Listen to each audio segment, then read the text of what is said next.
I think people are like dissatisfied, like in general, with like politics and the way like the economy's going and stuff. In full fairness, I have had some incredibly stupid reasons people voted to remain. Yeah. I saw an interview with someone where he said he thought if we voted to leave the EU, he wouldn't be able to go to Disneyland. If you can get them to communicate with each other, then you get all this science flourishing and these interdisciplinary research and things like that.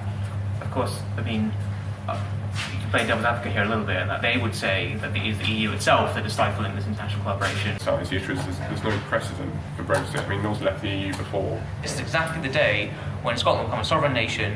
Here's how our finances will work. Here's what we predict our GDP will be. So people could see before the referendum, before they put the pen to the ballot or whatever, exactly what was going to happen. Yep. And that just wasn't the case here. So because of that, it left this vacuum, left this empty space where any promise could be made, anything could be promised to people. You know, any claim by the Leave campaigns could not be challenged because we just didn't know. And oh, sorry. Well, I was going to say, and it's interesting as well, which I agree with all that, but I also think that it almost didn't matter for people voting Brexit. In their eyes, it's a positive uncertainty because that naive ticket to paradise. Yeah, because if people explain, oh, this is how it's going to happen, this is everything, then they might feel they're still stuck in this.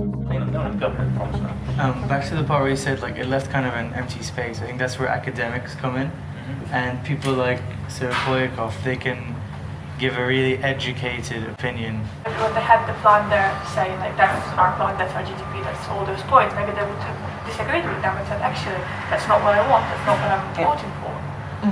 Rather than... So is there this tendency to trust the absence of information instead of trusting core I feel like facts? the absence of information gave people power to assume what's going to happen. On Facebook, the algorithms and such present you with things that you're interested in. So you're sharing ideas and opinions that are all sort of in agreement with each other, and everyone's very happy.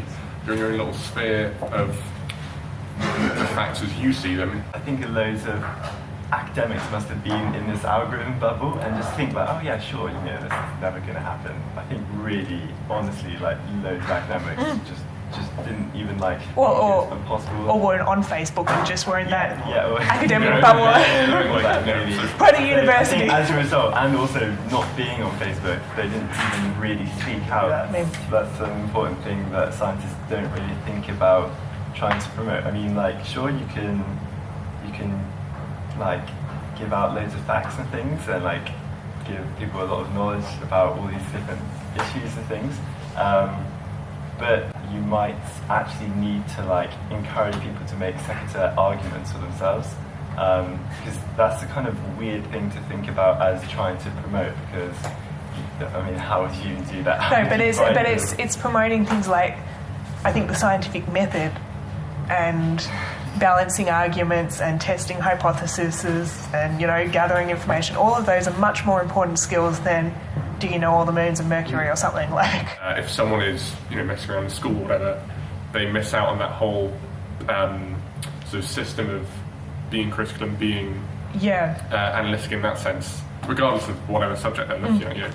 Well, because I've definitely seen primary school teachers instill this sort of thing with their students. So they had a question and the teacher didn't know the answer, they got out the iPads and figured it out. Obviously you've sort of got both sides of it. You've got this huge complex thing like, how do we run our country? How do we run our country and what's our country's place in the world? And contrasting that to a yes or no, and most of the time it's a binary, just A or B.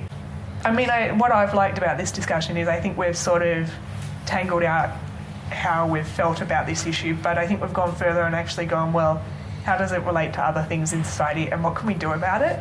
And I think what we can do about it makes me feel a lot more empowered. Okay, thank you everyone. Thank you. I